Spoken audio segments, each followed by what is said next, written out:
नमस्कार साथियों, स्वागत है आप सभी का एक बार फिर से ओम गुरुकुल एकेडमी के इस ऑनलाइन मंच पर, जहां मैं पवन सिंह अपने संस्थान की ओर से आप सभी का हार्दिक स्वागत और अभिनंदन करता हूं।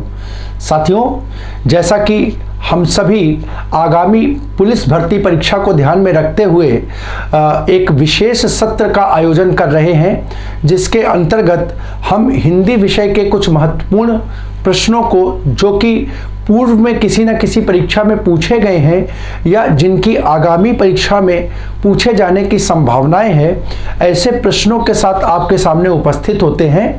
तो आज के उसी अंक में हम और कुछ महत्वपूर्ण प्रश्नों को लेकर के आपके सामने उपस्थित हुए हैं। तो आइए साथियों, हम और आप मिल करके आज के अपने संवाद के इस कार्यक्रम को प्रारंभ करें।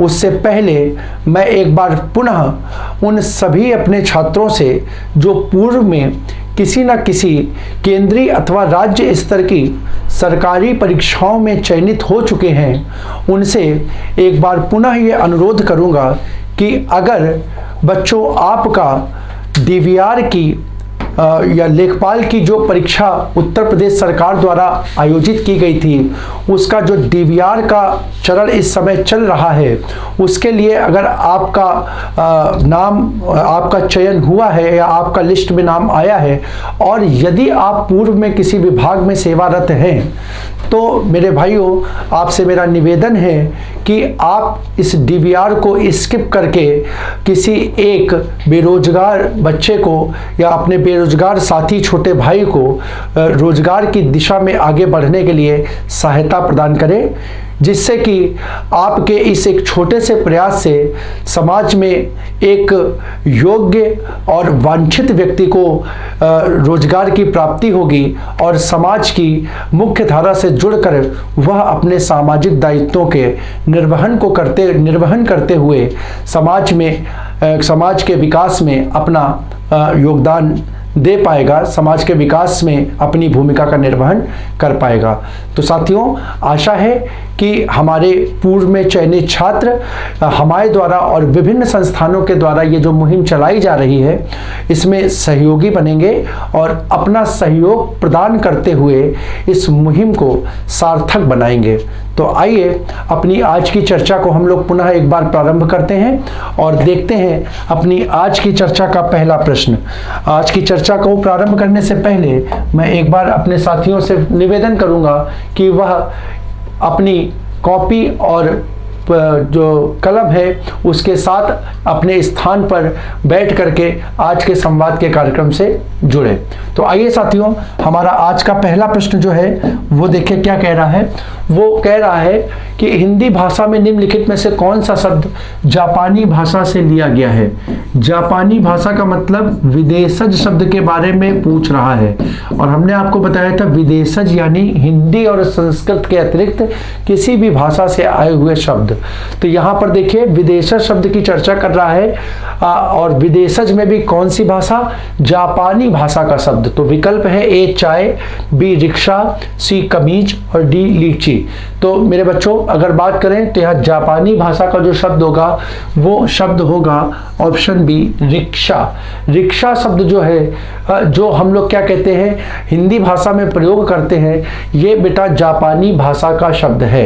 बाकी अगर यहाँ पर देखें तो चाय जो होता है ना, चाय जो है बेटा वो चीनी भाषा से लिया गया शब्द है, और जैसा कि हम सभी जानते भी हैं कि चाय की जो खोज हुई थी या चाय की जो उत्पत्ति हुई थी वो चीन में हुई थी। इसके अतिरिक्त बेटा ये कमीज जो है ये पुर्तगाली भाषा से लिया गया शब्द है। किस भाषा का है? पुर्तगाली भाषा का शब्द है। और लीची की अगर बात करेंगे तो एक बार पुनः ये लीची शब्द जो है बेटा चीनी भाषा का शब्द है। तो ये लिख लीजिएगा आप कि यहाँ पर जो बाकी के शब्द है ये भी बहुत इंपॉर्टेंट है। चाय शब्द भी परीक्षा में कई बार पूछा गया है, तो इन शब्दों का संबंध इन भाषा से है। जबकि रिक्शा जो है बेटा वो जापानी भाषा का शब्द है। किसका? जापानी भाषा का शब्द है। तो हमारा आंसर बी हो गया। अब साथियों जान करके देखिए थोड़ा हैरानी होगी अगर हम आपको बताएं कि ये जापानी जापानी भाषा में रिक्शा जिसको हम लोग आजकल बोलते हैं, इसको हिंदी में अगर बोलेंगे तो क्या बोलेंगे? ठीक है, अगर आज के ज़माने में आप इसका शुद्ध हिंदी में उच्चारण कर दीजिए तो ना ही समझने वाला समझ पाएगा, ना ही सुनने वाला समझ पाएगा। बेटा जानते हो रिक्शा को हिंदी में क्या बोलते हैं? आप कभी बोल करके देखिएगा, सामने वाले का दिमाग चकरा जाएगा। इसको बोलते हैं त्रिचक्र वाहिनी। क्या बोलते हैं? रिक्शा का हिंदी में नाम होता है त्रिचक्र वाहिनी। अब कैसे होता है देख लो ना बेटा, रिक्शे में कितने पहिए होते हैं? 3 पहिए होते हैं, एक आगे 2 पीछे। तो त्रि मतलब 3 और चक्र का मतलब क्या? पहिया। और उसका जो वाहन है वो क्या कहलाएगा? त्रिचक्र वाहिनी कहलाएगा। इस कारण रिक्शे का हिंदी का जो नाम था वो त्रिचक्र वाहिनी है। हिंदी का नाम क्या है? त्रिचक्र वाहिनी। अगला क्वेश्चन देखो, अगला क्वेश्चन क्या कह रहा है बेटा? अंग अंग ढीला होना, इस मुहावरे का अर्थ निम्न विकल्पों में से क्या होगा? लोकोक्ति और मुहावरा है, पूछा गया है अंग अंग ढीला होना, इसका अर्थ क्या होता है? ऑप्शन ए बहुत कम थकना, बी बहुत थक ना जाना, सी बहुत चोट लगना और डी बहुत थक जाना। तो बेटा देखिए अंग अंग ढीला होने का मतलब होता है, हम कहते नहीं कि हमारा अंग अंग क्या टूट रहा है या ढीला लग रहा है, तो इसका मतलब होता है बहुत अधिक थकान होना। Option D. अगला क्वेश्चन देखो, अगला क्वेश्चन कह रहा है निम्नलिखित शब्दों में से तद्भव, अब इसको ठीक कर लो बेटा, शब्द नहीं होता, क्या होता है? शब्द होता है। तद्भव शब्द की तत्व को पहचानिए, तद्भव शब्द की आपको पहचान करनी है। ऑप्शन ए पाषाण, बी कंकर, सी प्यासा और डी पक्ष। तो बेटा यहाँ पर देखो, यहाँ पर तद्भव का जो शब्द हो जाएगा वो क्या हो जाएगा? ऑप्शन हो जाएगा सी प्यासा। अब प्यासा अगर तद्भव का है तो बेटा आपका दायित्व तो क्या है? तुरंत आप सिर्फ पहचानिए नहीं, आप अगर ये तद्भव का है तो तुरंत लिखिए इसका तत्सम क्या होगा। तो बेटा प्यासा का तत्सम क्या हो जाएगा? प्यासा का तत्सम हो जाएगा पिपासा। क्या हो जाएगा? पिपासा। प्यासा का तत्सम क्या हो जाएगा? पिपासा। अगला क्वेश्चन देखिए, अगला क्वेश्चन क्या कह रहा है बेटा? अशुद्ध वाक्य की आपने पहचान करनी है, अशुद्ध वाक्य को पहचानना है। विकल्प देखते हैं। पहला, ए सीता घर चली, बी राम पहाड़ पर चढ़ा, सी रमा ने ग्रंथ पढ़ा और डी हमने समाने बैठे। अब देखो अब यह वाक्य गलत हो गया। अगर हम यहाँ कह भी देते कि हम ये शब्द शुद्ध कर देते हम सामने बैठे, हमने तो यहाँ पर देखो क्या बोलते हो? हम सामने बैठे होगा ना। पहली बात तो वर्तनी गलत है, लेकिन अगर वर्तनी सही भी कर दे तो क्या हम ने सामने बैठे बनता है? नहीं, ये ने का पद होना ही नहीं चाहिए, शब्द बन सकता था हम सामने बैठे। यानी यहाँ पर यही वाक्य क्या हो गया? गलत हो गया। तो अशुद्ध वाक्य आंसर आपका हो गया ऑप्शन डी। ऑप्शन डी आपका अशुद्ध वाक्य हो गया। अगला क्वेश्चन देखो, जिस वाक्य में साधारण और मिश्र वाक्य का मेल संयोजक अव्ययों द्वारा होता है, संयोजक अव्ययों द्वारा होता है, उसे क्या कहते हैं? ऑप्शन ए मिश्र वाक्य, बी संयुक्त वाक्य, सी सरल वाक्य और डी प्रश्नवाचक वाक्य। तो बेटा देखो यहाँ पर इंपॉर्टेंट क्या होता है? यहाँ पर इंपॉर्टेंट होता है योजक चिन्ह। अब जरा थोड़ा सा प्रश्न में भी हम संशोधन करेंगे, प्रश्न में भी संशोधन करेंगे। अब प्रश्न संशोधन क्या होता है? प्रश्न में संशोधन ये होगा, देखो बेटा यहाँ पर साधारण और मिश्र वाक्य दिया हुआ है, यहाँ पर क्या दिया है? मिश्र वाक्य। तो पहली बात तो देखो, जब हम बात करते हैं वाक्य की तो यहाँ पर देखो बेटा वाक्य जो होता है 3 प्रकार का होता है। एक कौन सा होता है? एक सरल वाक्य होता है, एक संयुक्त वाक्य होता है और एक बेटा एक मिश्रित या संकर वाक्य होता है। क्या होता है? मिश्रित या संकर वाक्य होता है, मिश्रित अथवा संकर। इस क्वेश्चन को जरा देख लेना, इसके अनुसार आंसर तो निकाल रहे हैं हम, लेकिन ठीक है हम आपको बता रहे हैं। ठीक है, मिश्रित और संकर वाक्य होता है। अब जरा ध्यान से देखो, सरल वाक्य क्या होता है? इसमें एक वाक्य होता है जिसका एक उद्देश्य और एक विधेय होता है, एक उद्देश्य और एक विधेय होता है। जबकि यहां क्या होता है बेटा? संयुक्त वाक्य में 2 उपवाक्य होते हैं, 2 उपवाक्य। और मिश्रित में भी क्या होते हैं बेटा? 2 उपवाक्य, 2 उपवाक्य। ठीक है, अब यहां बेटा क्या कह रहा है, जरा ध्यान से देखना। यहां पर जो 2 उपवाक्य होते हैं उसमें क्या होता है बेटा? एक होता है प्रधान उपवाक्य और दूसरा होता है बेटा समान पदी उपवाक्य, समान पदी उपवाक्य। और जब इसकी चर्चा करते हैं ना बेटा, तो ये क्या कहता है? इसमें होता है एक प्रधान उपवाक्य, एक होता है प्रधान उपवाक्य और दूसरा बेटा होता है इसमें कौन सा? आश्रित उपवाक्य, तो पहली बात तो ये देखो कि यहां पर साधारण और मिश्र वाक्य संयोजक के द्वारा नहीं, मिश्र वाक्य जुड़ेगा ही नहीं। यहां पर आपका होना क्या चाहिए, यहां पर होना चाहिए या तो समानपदी या आश्रित, समानपदी या आश्रित। लेकिन चलो हम मान भी ले कि अगर यह मिश्रित वाक्य है तो अब इसका आंसर कैसे निकलेगा। यहां विकल्प तो दिया हुआ है, मिश्र वाक्य, बी संयुक्त वाक्य, सी सरल वाक्य और डी प्रश्नवाचक वाक्य। अब जरा देखो मिश्र वाक्य, अगर मिश्र वाक्य जुड़ रहा है, अगर वो मिश्र वाक्य के रूप में है तो आंसर तो इसका मिश्र वाक्य होना चाहिए। लेकिन यहां पर देखो क्या कह रहा है, मिश्र वाक्य का मेल किससे हो, संयोजक अव्यय के द्वारा। किसके द्वारा, संयोजक अव्यय के द्वारा।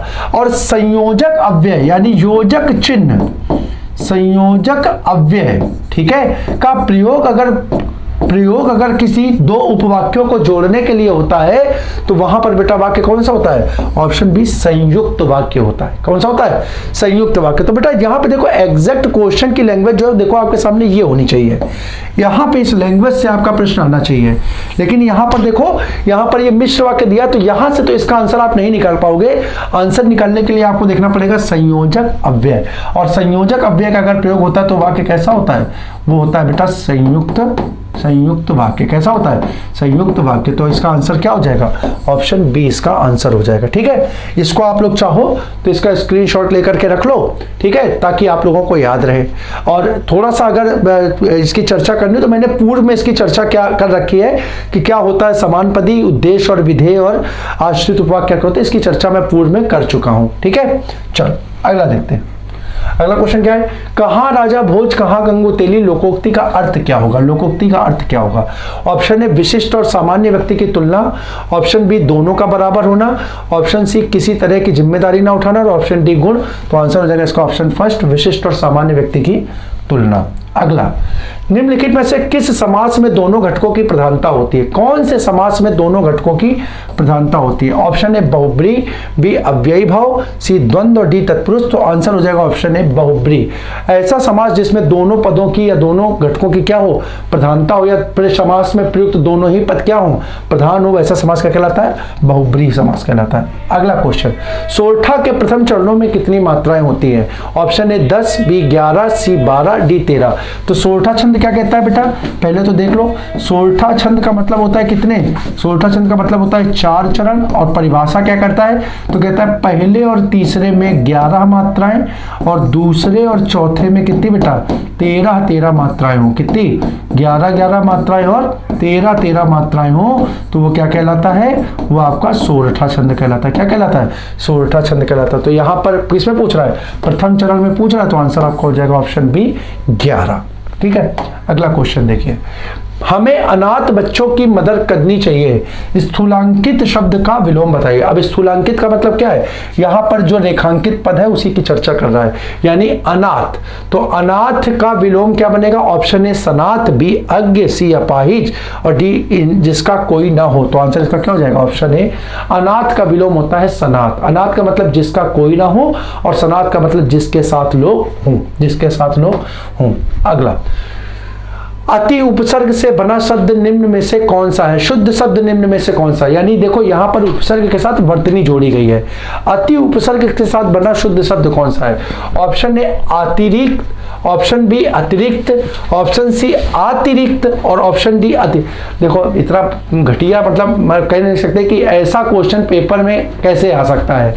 ठीक है, अब ये क्वेश्चन की अगर बात करूं तो अब मैंने बोल तो दिया घटिया क्वेश्चन, लेकिन ये घटिया नहीं है। कभी कभी क्या होता है पेपर में, अब ये क्वेश्चन जानबूझ के रखा गया है, क्यों, क्योंकि पेपर में जब आप देखते हो ना तो सब क्वेश्चन जैसे सब क्वेश्चन एकदम कठिन नहीं होते। अगर कोई क्वेश्चन कठिन है तो आपका सोचने का तरीका क्या होता है, हर प्रश्न को कठिन तरीके से सोचने का हो जाता है। उसी बीच में वो क्या करता है, वो इतना मतलब सरल क्वेश्चन, जिसको मैं घटिया टाइप का बोल रहा हूँ ना कि पेपर को करते समय जो हम लोग सोचते हैं ये आएगा क्या, नहीं आ भी नहीं सकता। तो कठिन सोचते सोचते क्या होता है, बहुत सरल क्वेश्चन रख देता है जो हमें मालूम होता है, लेकिन हमारा थॉट प्रोसेस क्या होता है उस समय चीजों को कठिन तरीके से सोचने का होता है। तो हम कहते हैं अभी ये दे सकता है क्या, ये क्वेश्चन आ सकता है है क्या, तो हम लोग होता नहीं कुछ तो होगा इसमें, और भाई इसी कारण में हम लोग क्या करते हैं, उसको कुछ बड़ा सोचने के चक्कर में सरल क्वेश्चन गलत कर देते हैं। तो ऐसी चीज़ों से भी बचिए बेटा। ये अब कभी कभी पेपर में ऐसे सरल क्वेश्चन आपको दिए ही जाते हैं कि आप क्या करो, सोचने पर मजबूर हो जाओ कि ये क्वेश्चन दिया क्यों है। तो यहाँ पर वह सरल सा लॉजिक है। अति उपसर्ग का प्रयोग हुआ तो देख लो बेटा, यहाँ उपसर्ग आ दिया है, यहाँ अति ये तो दिया है, यही सही होगा। यहाँ भी देखो आ दिया है और यहाँ अति नहीं ई दे दिया है, तो यहाँ आंसर क्या, एक ही जगह अति उपसर्ग का प्रयोग है, तो वही आंसर हो जाएगा ऑप्शन बी। अगला क्वेश्चन देखो, वर्णों की आवृत्ति होने पर अलंकार कौन सा होता है? ऑप्शन ए से श्लेष, बी अनुप्रास, सी रूपक और डी उपमा। तो आंसर इसका हो जाएगा ऑप्शन बी अनुप्रास। कैसे? तो बेटा मैंने आपको बता रखा है, इसको देख लो, ये दो पदों से मिलकर बना है अनु धन प्रास, ठीक है। और मीनिंग मैंने बताई है, अनु का मतलब क्या होता है? अनु का मतलब होता है आवृत्ति, अनु का मतलब होता है आवृत्ति, अपने आप में वो बता रहा है। और प्रास का मतलब होता है वर्ण, यानी जहां किसकी वर्णों की आवृत्ति हो जाए, जहां किसकी वर्णों की आवृत्ति हो जाए, वही क्या है, अनुप्रास है, वही क्या है, अनुप्रास है। अगला क्वेश्चन, पित्राज्ञा के लिए सही संधि विच्छेद चुनिए। बहुत बेहतरीन क्वेश्चन। ऑप्शन ए पित्रियाधन ज्ञा, ऑप्शन बी पित्राधन आज्ञा, ऑप्शन सी पितृधन आज्ञा और ऑप्शन डी पितृधन आज्ञा। तो बेटा इसका आंसर देखो क्या होगा, इसका आंसर बनेगा ऑप्शन डी, ठीक है। कैसे बनेगा तो जरा यहां पर देखो, यहां पर ये शब्द क्या लिखा है, ये शब्द लिखा है पितृधन आज्ञा, पितृधन आज्ञा। अब अगर हम आपसे कहें, देखो बेटा यहां पर पहले पद का अंतिम वर्ण क्या है, तो पहले पद का अंतिम वर्ण है री और दूसरे पद का प्रारंभिक वर्ण क्या है, आ। और यहां पर देखो तो बेटा ये संधि हो रही कि नहीं हो रही, और अगर संधि हो रही है तो ये देखो पहले पद पे री आ रहा है, तो री किस में बदलेगा, री बदलेगा रा में, री बदलेगा रा में, और उसके आगे क्या आ जाएगा, आ। तो ये शब्द देखो इतनी चीज हो गई। अब यहाँ पे देखो ये री लगी किस पे है, तो बेटा ये री लगी किस पे थी, ता पे लगी थी। और जरा यहाँ पे इस ता के साथ रा को जोड़ो तो जरा देखो ये क्या बना देगा, तो बेटा इतनी चीज जुड़ करके क्या बनाएगी, इतनी चीज जुड़ करके बनाएगी त्रा, क्या बनाएगी, त्रा। और इसको पूरा क्या करेगा, ये स्वर पूरा कर देगा, तो अब ये मिलकर के क्या बना देगा, ये शब्द बना देगा पित्राज्ञा। अब यहां से देख लो तो यही शब्द बन गया पित्राज्ञा, क्या बन गया, पित्राज्ञा। तो इसका आंसर हो गया पित्र। इतनी चीज लिखने के बाद अब आज का आपका क्वेश्चन मैं दे रहा हूं, कमेंट में आपको बताना है कि इसमें कौन सी संधि है। कमेंट में लिख करके बताइए ये जो पद है इसमें कौन सी संधि है, आपकी उपस्थिति का आज का प्रश्न, ठीक है। अगला क्वेश्चन, अगला क्वेश्चन देखिए। अगला क्वेश्चन कह रहा है मत गयंद में कितने वर्ण होते हैं। पहली बात तो क्वेश्चन आपके आउट ऑफ सिलेबस का है, लेकिन फिर भी कभी कभी ऐसा पूछ देता है, ठीक है। तो मत गयंद, अब हम बोल रहे आउट ऑफ सिलेबस है तो क्यों, तो जरा देखो पहले देख लो, ए 24, बी 22, सी 23 और डी 21। तो बेटा आउट ऑफ सिलेबस इसलिए है क्योंकि मत गयंद जो है वो कैसा है, वो छंद है आपका वार्णिक छंद। कैसा है, वार्णिक छंद है। और हमारे सिलेबस में क्या मेंशन है, हमारे सिलेबस में सिर्फ और सिर्फ मात्रिक छंदों का उल्लेख है। किसका उल्लेख है, मात्रिक छंदों का उल्लेख है। लेकिन फिर भी अगर हम देखें तो बेटा वार्णिक छंद होने के बावजूद ये मत गयंद छंद जो होता है ये कितने वर्णों पर आधारित होता है, तो यहाँ पर 23, ऑप्शन सी, यानी प्रत्येक चरण में कितने वर्ण होते हैं, 23 वर्ण पाए जाते हैं। कितने वर्ण पाए जाते हैं, 23 वर्ण पाए जाते हैं मत गयंद छंद में। अगला क्वेश्चन देखो, अगला क्वेश्चन कह रहा है 15, अद्भुत रस का स्थायी भाव क्या है। ऑप्शन ए क्रोध, बी उत्साह, सी विस्मय और डी भय। तो बेटा अद्भुत रस का स्थायी भाव जो होता है वो होता है ऑप्शन सी विस्मय, या इसी को बोलते हैं आश्चर्य। क्या बोलते हैं, विस्मय या आश्चर्य, इसका आंसर हो जाएगा, ठीक है। अगला क्वेश्चन देखिए, अगला क्वेश्चन क्या कह रहा है, अगला क्वेश्चन कह रहा है निम्न में से वर्तमान काल का उदाहरण है। ऑप्शन ए उसने पढ़ा था, बी वह पुस्तक पढ़ेगा, सी वह जाता है और डी वह खेल रहा था। तो बेटा यहां पर देखो उसने पढ़ा था, उसने पढ़ा था, ये वाक्य देखो ये था आ गया, ये वर्तमान काल का नहीं होगा। यहां पर एगा आ गया, ये वर्तमान काल का नहीं होगा, और यहां था आ गया तो ये भी नहीं होगा। यहां पर देखो तो सहायक क्रिया क्या मिल रही है, ता है मिल रही है, और ता है, ती है, ते है, ये किसकी क्रिया होती है, ये वर्तमान काल की सहायक क्रिया होती है। तो यहां आंसर हो जाएगा ऑप्शन सी। इस प्रश्न का आंसर क्या हो जाएगा, ऑप्शन सी हो जाएगा। अगला क्वेश्चन कह रहा है निम्नलिखित विकल्पों में दो शब्दों का जोड़ा, प्रथम और द्वितीय, मतलब दो विकल्पों का जोड़ा दिया गया है, आपको वह जोड़ा ज्ञात करना है जिसमें द्वितीय शब्द का अर्थ प्रथम शब्द का विपरीत। कुल मिलाकर के यहाँ जो आपके सामने यहाँ पर दो कॉलम दिए हुए हैं, ठीक है, इनमें से आपको उस कॉलम का चयन करना है जो सही विलोम युग्म को प्रदर्शित करे, सही विलोम युग्म को दिखाए। ऑप्शन देखो, ए अधम का उत्तम, बी सत्व का सार, सी स्वत्व का अधिकार और डी छठा का शोभा। तो बेटा इसका देखो सही आंसर जो होगा विलोम युग्म होगा आंसर फर्स्ट, बाकी के तीनों जो होंगे वो कैसे समानार्थी पद हो जाएंगे, कैसे हो जाएंगे, समानार्थी पद को हो जाएंगे। ठीक है, तो यहां पर ये आंसर इसका विलोम के रूप में आंसर फर्स्ट हो जाएगा। अगला क्वेश्चन देखो, अगला क्वेश्चन कह रहा है अहंकार शब्द के लिए सही पर्यायवाची शब्द वाली पंक्ति को चुनना है। सही पंक्ति आपको बतानी है कि कौन सा ऐसा शब्द युग्म है, विकल्प है जिसके सभी पद जो है वो किसको, अहंकार के पर्यायवाची को दर्शा रहे हो। ऑप्शन ए अभिमान, बी दम्भ और सी दर्प, ऑप्शन बी अभिमान दम्भ और सर्प, ऑप्शन सी अभिमान दम्भ और दर्प, ऑप्शन डी अभिमान दम्भ और दर्प।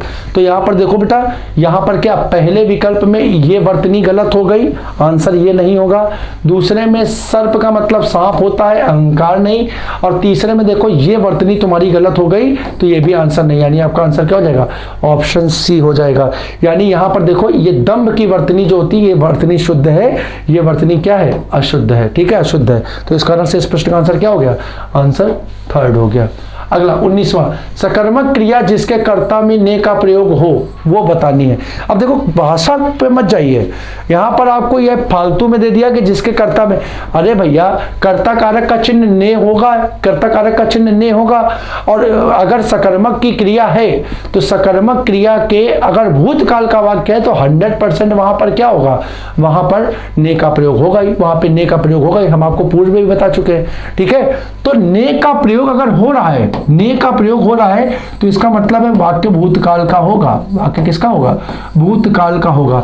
तो कुल मिलाकर के यहाँ ने चिन्ह को छोड़ो, तुम सिर्फ इतनी चीज को देखो कि तुम्हें यहाँ सकर्मक क्रिया का पद बताना है, सकर्मक क्रिया का पद बताना है। और अकर्मक सकर्मक की पहचान मैं आपको पूर्व में बहुत अच्छे से बता चुका हूँ, कई बार आप लोग रिवीजन कर चुके हो। शॉर्ट में मैं बता रहा हूँ कि अगर आपको अकर्मक और सकर्मक की पहचान करनी है तो क्या करो, जो भी क्रियापद है उससे क्या का प्रश्न करो। अगर उत्तर हाँ तो क्रिया कैसी, सकर्मक, उत्तर ना तो क्रिया अकर्मक। अब विकल्प देखो, ए देखना, बी रोना, सी कूदना, डी हंसना। तो यहां पर देखो क्या का प्रश्न करोगे तो क्या का प्रश्न, क्या रोना से बनेगा, क्या रोया, नहीं बनेगा, क्या कूदा, नहीं बनेगा, क्या हंसा, नहीं बनेगा। पक्का, यानी बनेगा क्या, क्या देखा, क्या देखा, यानी ये क्वेश्चन का आंसर बन जाएगा। तो यही पद क्या हो जाएगा, सकर्मक क्रिया का पद हो जाएगा। क्या हो जाएगा, सकर्मक क्रिया का पद हो जाएगा। अगला क्वेश्चन देखो 20वां, वर्ण का अर्थ नहीं होता है, कौन सा इसमें से वर्ण का अर्थ नहीं है। ऑप्शन ए अक्षर, बी रंग, सी जाति और डी सुंदर। तो यहाँ पर देखो वर्ण को हम लोग अक्षर बोलते हैं, वर्ण श्याम वर्ण और कृष्ण वर्ण यानी रंग भी हो गया, और वर्ण वर्ण व्यवस्था हमारे यहाँ पहले थी ब्राह्मण क्षत्रिय वैश्य शूद्र, यानी वर्ण का एक अर्थ जाति भी होगा। तो वर्ण का जो अर्थ नहीं होगा वो क्या होगा, ऑप्शन डी सुंदर।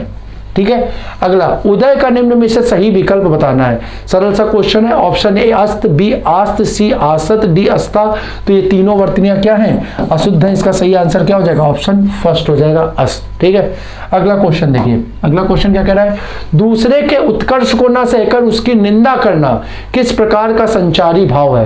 रस का बहुत बेहतरीन क्वेश्चन है। जब हम संचारी भाव को पढ़ते हैं तो बेटा संचारी भाव की संख्या कितनी है, संचारी भाव की संख्या 33 है और संचारी भाव की संख्या 34 किसके अनुसार है, आचार्य देव के अनुसार है। किसके अनुसार है, आचार्य देव के अनुसार संचारी भाव कितने, 34। ठीक है, अब यहां पर क्या है कि जो 33 संचारी भाव है वो संचारी भाव में कौन सा ऐसा संचारी भाव है जो इसको प्रदर्शित करता है, जो दूसरे के उत्कर्ष को न सहकर उसकी निंदा करे। यानी कोई दूसरे अगर बढ़ोतरी हो रही है, कोई दूसरा सम्मान प्राप्त कर रहा है तो उसके सम्मान से खुश ना होकर वो उसकी क्या करे, निंदा करे। तो इस तरीके का जो भाव होता है उस संचारी भाव को किस नाम से जानते हैं। ऑप्शन ए अपस्मार, बी अमर्ष, सी अभिथा और डी असूया। तो बेटा इसका आंसर होगा ऑप्शन डी असूया। क्या होगा, ऑप्शन डी असूया। अगला क्वेश्चन देखो, अगला क्वेश्चन है शुद्ध वर्तनी का चयन आपको करना है, शुद्ध वर्तनी का आपको चयन करना है। अब वर्तनी देखो क्या है, तो ऑप्शन ए देख लो, इसमें से एक वर्तनी ही शुद्ध है बाकी गलत है। तो जो शुद्ध वर्तनी है बेटा क्या होगी, वो होगी ऑप्शन सी अस्पृश्यता। क्या होगी, ऑप्शन सी अस्पृश्यता।